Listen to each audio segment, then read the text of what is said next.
Assalamualaikum dan salam sejahtera. Anda sedang menonton Sekilas Fakta 9 Julai 2020 bersama saya Syazwana Amin.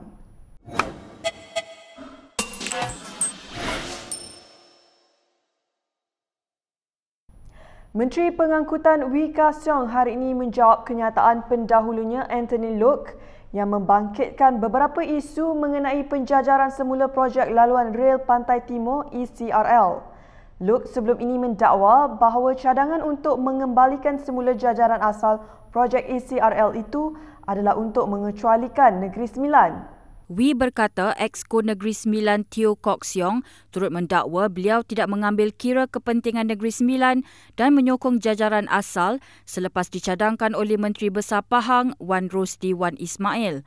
Sedangkan beliau berkata Negeri Sembilan tidak diabaikan kerana projek High Speed Rail Singapura Malaysia bakal dihidupkan semula dan projek kereta api Klang Valley Double Tracking Fasa 2 yang sedang dalam pembinaan juga akan merentasi negeri itu. Selain itu katanya berdasarkan kajian, bilangan penumpang yang berpotensi menggunakan perkhidmatan bagi laluan Mentakab, Bentong dan Gombak adalah lebih dinamik berbanding Kuala Kelawang, Nilai dan Putrajaya. Beliau juga menegaskan bahawa jajaran asal ECRL akan bersambung ke Westport dan Northport di Pelabuhan Kelang berbanding jajaran baru di bawah PH yang hanya bersambung dengan Westport. Wee juga berkata dakwaan PH bahawa sebanyak 21.5 bilion ringgit akan dapat dijimatkan berbanding jajaran asal bukanlah perbandingan yang wajar kerana penjimatan itu disebabkan skop kerja yang dikecilkan. Pihak polis telah menghantar notis kepada 4 kaki tangan Al Jazeera untuk tampil membantu siasatan berhubung dokumentari yang dihasilkan oleh media antarabangsa itu. Perkara itu telah disahkan oleh Timbalan Pengarah Jabatan Siasatan Jenayah Bukit Aman, Mio Faridala Trash Wahid. Menurut laporan Sinar Harian, Mio berkata individu yang akan dipanggil adalah pengarah, editor dan wartawan dan juru kamera Al Jazeera. Bagaimanapun menurut Mio, sehingga kini Al Jazeera belum menyampaikan maklum balas mengenai kehadiran mereka. Namun, proses rakaman percakapan dijangka dilakukan dalam masa terdekat. Sebelum ini, Pengarah Jabatan Siasatan Jenayah Bukit Aman Huzair Muhammad berkata, 5 laporan polis diterima berhubung laporan dokumentari kontroversi itu dan pihaknya telah mengenal pasti beberapa individu yang terlibat bagi membantu siasatan kes berkenaan. Al Jazeera sebelum ini menyiarkan dokumentari bertajuk Lock Up in Malaysia Lockdown berdurasi 25 minit 50 saat yang mengecam layanan terhadap pendatang asing tanpa izin ketika Malaysia melaksanakan langkah menangani COVID-19. Sementara itu, pengacara bernama TV Harlina Pahlavi yang menggelar stesen penyiaran antarabangsa Al Jazeera sebagai Al Jahiliyah mengatakan beliau seorang individu patriotik. Kenyataan itu dibuat selepas Menteri Komunikasi dan Multimedia Saifuddin Abdullah mengesahkan tindakan telah diambil terhadap pengacara tersebut. Menurut Saifuddin, walaupun tidak setuju dengan laporan Al Jazeera, tetapi gelaran tersebut tidak sepatutnya dikeluarkan.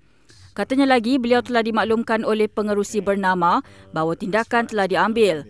Ketika mengakhiri program Malaysia Petang ini yang disiarkan Isnin lalu di stesen agensi penyiaran negara itu, pengacara tersebut berkata, Al Jazeera, you shut up. Kejadian itu berlaku di tengah laporan Al Jazeera mengenai dakwaan penganiayaan pendatang di negara ini semasa wabak COVID-19 yang menimbulkan kemarahan kerajaan. Polis telah memulakan siasatan terhadap wartawan terlibat dalam laporan itu, manakala Jabatan Imigresen sedang menjejaki pendatang yang diwawancara di dalam dokumentari Al Jazeera. Proton Holdings Berhad hari ini melancarkan model Proton Saga edisi khas sempena ulang tahun ke-35 tahun pengeluarannya di Malaysia. Menurut Ketua Pegawai Eksekutif Proton Eda Roslan Abdullah, Proton Saga edisi istimewa itu ditawarkan pada harga bermula RM39,000 dan terhad kepada 1,100 unit. Introducing the Anniversary Edition Saga. First of all, let's share with you what's special about the Anniversary Edition Saga. Based on the Saga 1.3L Premium 80, exclusive body color, exclusive interior, and 95 cabin filter. The N95 cabin filter provides a cleaner environment in the cabin to give you extra peace of mind by blocking harmful particles and purifying the air in the vehicle cabin. Terdahulu, bekas Perdana Menteri Dr. Mahathir Mohamad yang juga pengasas Proton turut mengucapkan selamat ulang tahun ke-35 kepada kereta nasional pertama itu. Tiada kes penularan dalam negara dilaporkan hari ini untuk hari yang kedua berturut-turut. Ketua Pengarah Kesihatan Dr. Nur Hisham Abdullah hari ini mengumumkan terdapat 6 kes baru yang dilaporkan hari ini menjadikan jumlah kes positif COVID-19 setakat ini kepada 8,683 kes. Daripada 6 kes baru dilaporkan hari ini, kesemuanya kes import iaitu 5 warga tempatan dan 1 bukan warga negara yang merupakan pemas tautin tetap. Dr. Nur Hisham berkata terdapat 13 kes telah pulih dan dibenarkan discharge pada hari ini, menjadikan jumlah kumulatif kes pulih sepenuhnya daripada COVID-19 sebanyak 8,499 kes atau 97.9% daripada jumlah keseluruhan kes. Sementara itu, Dr. Nur Hisham turut mengumumkan satu lagi kluster iaitu kluster Syarikat Pembersihan Kuala Lumpur diisytiharkan tamat hari ini. Seorang lelaki warga Rohingya yang juga merupakan pemegang kad UNHCR merayu kepada kerajaan khususnya Kementerian Pendidikan untuk membenarkan anaknya meneruskan persekolahan. Ayah, Assalamualaikum. Anak-anak budak-budak semua boleh sekolah. Kenapa kita orang tak boleh sekolah? Orang asing yang tak boleh sekolah, kita orang pun tak boleh sekolah juga. Lambat tak sekolah, lambat tak jumpa cikgu. Demikian keluhan Syara, seorang kanak-kanak Rohingya berusia 6 tahun yang tinggal di Malaysia dalam pesanan suara melalui WhatsApp kepada bapanya. Syara belajar di sebuah tabika kemas, program prasekolah bawah Jabatan Kemajuan Masyarakat sejak 3 tahun lalu. Bagaimanapun, ketika tabika dibuka semula pada 1 Julai lalu, dia tidak dapat meneruskan kembali persekolahan susulan dakwaan terdapat prosedur operasi standard Kementerian Kesihatan bagi mengelak penularan COVID-19. Dikenali sebagai pelajar pintar di kalangan cikgu dan rakan sekolah, Syara fasih berbahasa Melayu dan membaca Al-Quran.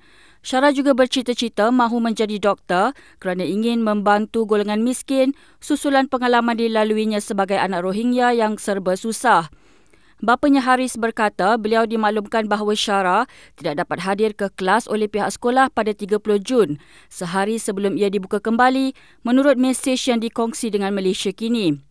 Semakan mendapati SOP sektor pendidikan dalam laman rasmi Majlis Keselamatan Negara tidak menyentuh berhubung status pelajar warga asing.